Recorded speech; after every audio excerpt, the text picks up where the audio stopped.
পাচ্ছ? কিছু পাচ্ছেন কাকু? না। ও আপনারা কিছু শুনতে পাচ্ছেন? কি এদিকে মায়ের কিছু শুনতে পাচ্ছেন? হ্যাঁ পাচ্ছেন কি?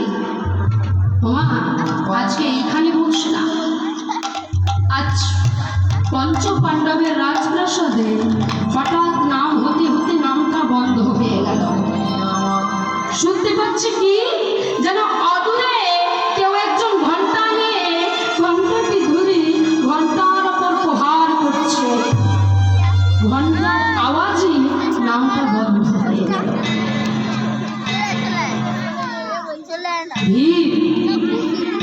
আজকে দ্বিতীয় পাণ্ডব ভীম উঠে দাঁড়িয়েছে, বলছে দাদা ওই দেখো আমাদের নামের মধ্যে কেউ যেন ব্যাঘাত ঘটাচ্ছে। শোনো দাদা তোমরা এইখানে নাম করো, আমি একবার দেখে আসি কি আমাদের এই নামের মধ্যে ব্যাঘাত ঘটাচ্ছে। যুধিষ্ঠির মহারাজ বলছে ভাই যাচ্ছ যাও, কিন্তু বদলে নাম নিতে ভুলো না। কেমন করে যাচ্ছে? মঙ্গলময় হরি প্রভু নারায়ণ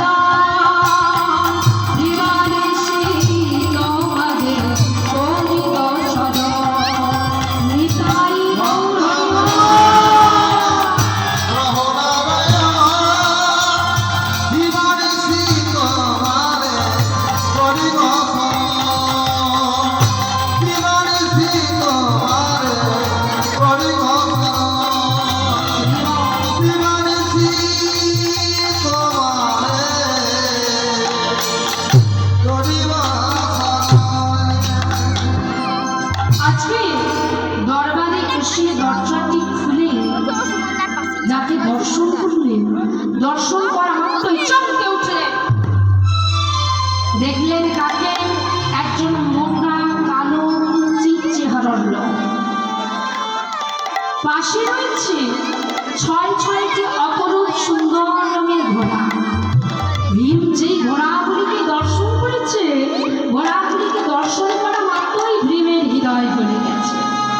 ভীম আজকে দেখে বলছে তুমি যেই হও না কেন, তোমার নাম যে আই হোক না কেন, বলছি তোমার পাশে যে ঘোড়াগুলি রয়েছে এই ঘোড়াগুলি থেকে একটা ঘোড়া আমায় দেবে। আহা তোমার ঘোড়া পছন্দ হয়েছে? বলছি জানো তো ইহ জগতে কিছু নিতে গেলে আগে কিছু কি করতে হয়? দিতে। তো কি চাও বলো? বলছে বেশি কিছু না, আমি একটা প্রশ্নের উত্তর চাই। তা বেশ বলো তোমার প্রশ্ন। বলছে বলো তো ভীম। প্রশ্নটা করছে কেমন দেখুন। বলছে বলো তো ভীম, একটা কলসির দুগ্ধ নিয়ে 7টি কলসি পরিপূর্ণ করা হবে, আবার ওই 7টি কলসির দুগ্ধ নিয়ে যখন একটি কলসিতে ঢালা হবে, একটি কলসি পরিপূর্ণ হবে না। 12টা বলার চলো কানে কম শুনিস। হ্যাঁ এটা আমার কোনো প্রশ্ন? আমি পারবো না প্রশ্নের উত্তর দিতে, আমি পারবো না।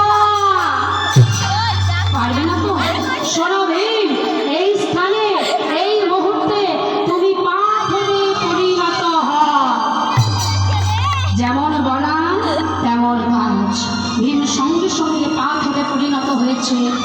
দ্বিতীয় পাণ্ডব অর্জুন দাঁড়িয়েছে। দাদা এখনো তো কই আমার দাদা আসছে না? দাদা তো গেল ওই ঘন্টার সন্ধানে, কিন্তু এখনো তো সেই ঘন্টা বাজছে দরবারে। দাঁড়াও দাদা, আমরা নাম করবো, কিন্তু তার আগে এই ঘন্টার আওয়াজটা বন্ধ করে দিয়ে আসি।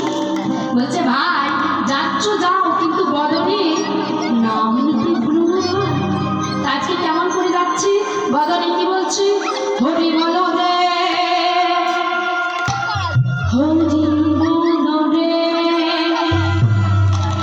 বলো রে বলো রে হরি বলো রে, হরি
বলে উঠলেন, বাবা তোমায় দেখতে এরকম কুচি, কিন্তু তোমার পাশে যে ঘোড়াগুলি রয়েছে ঘোড়াগুলি বেশ ভালো।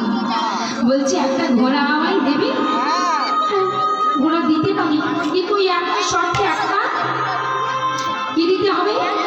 বেশ, তা বেশ, বলো তোমার প্রশ্ন কি?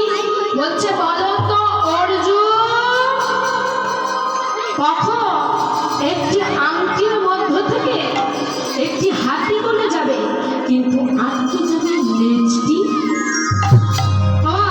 হাতি মোটা হয় না লেজ মোটা? লেজ মোটা। হ্যাঁ, হাতি মোটা না লেজ মোটা? নিশ্চয়ই হাতি মোটা। তা হাতি যদি মোটা হবে, হাতি তো আংটির ভেতর দিয়ে যেতে পারলো, লেজটা আটকে যাবে? একই প্রশ্ন তোমার, তুমি কোনো প্রশ্ন করতে জানো না, তুমি তুমি আমাদের সঙ্গে ছলনা করছো, তুমি একজন ছলনাময়ী, বলো তুমি। বলছে অর্জুন, আমি তো তুমি পরে যাবে, তুমি এই প্রশ্নের উত্তর দিতে পারলে না তো অর্জুন। শোনো, এই স্থানে এই মুহূর্তে তুমিও পাথরে পরিণত হলো, অর্জুনও পাথরে পরিণত হলো। এদিকে দ্বিতীয় পাণ্ডব নকুল, তিনিও থাকতে পারলেন না, তিনিও ছুটতে ছুটতে এসে ওই একই দৃশ্য দেখলেন। আজ নকুলও বশবর্তী হয়ে বলে উঠলেন, দাদা আপনি যেই হন না কেন, আপনার ওই একটি ঘোড়া আমায় দিতে হবে। বেশ, একটি ঘোড়া দিতে পারি, তুমি যদি একটি প্রশ্নের উত্তর আমায় দিতে পারো। কি প্রশ্ন? আজ নকুলকে প্রশ্ন করছে, বলছে শোনো নকুল, তুমি জানো চাষ করার জন্য বাগিচা তৈরি করা হয়, সুন্দর করে ফসল ফলানো হয়, সেই ফসল যাতে করে পশু পাখিতে না খায় তার জন্য আমরা কি দিবা? বেড়া দিই। তা বলো তো নকুল, কখন ওই বেড়াগুলি ভক্ষণ করবে ওই চাষের ফসলগুলিকে? কি ফসল আবার বেড়া ভক্ষণ করতে পারে কি? হ্যাঁ, ফসল আবার বেড়া ভক্ষণ করতে পারে? বেড়ার কি পান আছে? নকুল, তুমিও উত্তর দিতে পারলে না তো। শোনো নকুল, এই স্থানে এই মুহূর্তে তুমিও পাথরে পরিণত হও। চতুর্থ পাণ্ডব সহদেব দেখলেন তিন দাদা এখন হচ্ছে না, আজকে উঠে দাঁড়িয়েছে সহদেব। সবে মাত্র দাঁড়ানোর সঙ্গে সঙ্গে পেছন থেকে যুধিষ্ঠির মহারাজ বলছে, যাচ্ছ যাও ভাই, কিন্তু বদনে নাম নিতে ভুলো না ভাই, বদনে নাম নিতে ভুলো না। আজ সহদেব যাচ্ছে আর বদনে কি বলছে? হরে কৃষ্ণ বলে বাহু তোলে নাচো রে মন,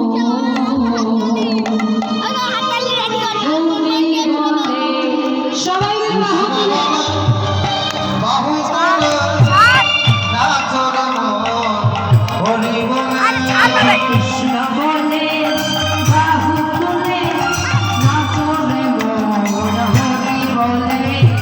কৃষ্ণ বলে বাহু তোলে নাচো রে মন, হরি বলে। সবাই মিলে বাহু তোলে,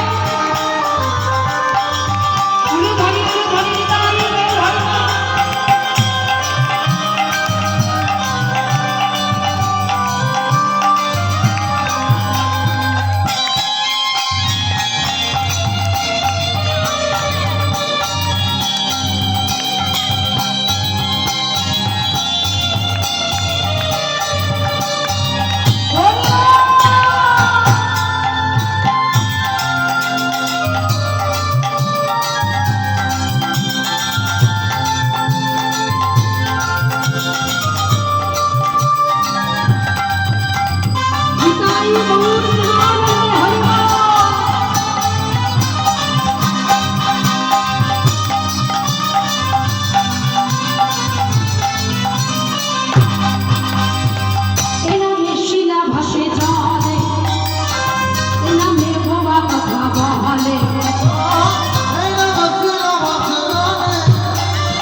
শ্যামা বাবা কথা বলে কৃষ্ণ বলে বাহু তুলে চলো রে মন বৃন্দাবনে।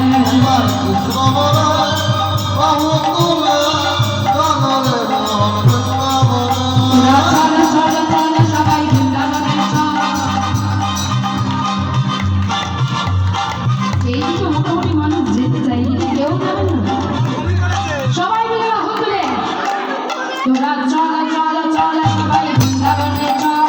বল বল বল দুটো কৃষ্ণ কথা বল। চল চল চল চল বৃন্দাবনে চল বল বল বল দুটো কৃষ্ণ কথা বল। তোরা চলো চলো চলো সবাই বৃন্দাবনে চল। বল বল বল দুটো কৃষ্ণ কথা বল। চল চল চল চল বৃন্দাবনে চল বল বল বল দুটো কৃষ্ণ কথা বল। সবাই একসাথে, সবাই মিলে বাহুটা তুলে কৃষ্ণ বলে হরি বল বাহু তুলে হরি বল চলো রে মন বৃন্দাবনে। বাহু তুলে চল রে মন বৃন্দাবনে। কৃষ্ণ বলে বাহু তুলে চল রে মন বৃন্দাবনে। তোমরা বাহু তুলে চল রে মন বৃন্দাবনে। চল রে মন বৃন্দাবনে। চল রে মন বৃন্দাবনে। আজ শহরে এসে দাঁড়িয়ে আছে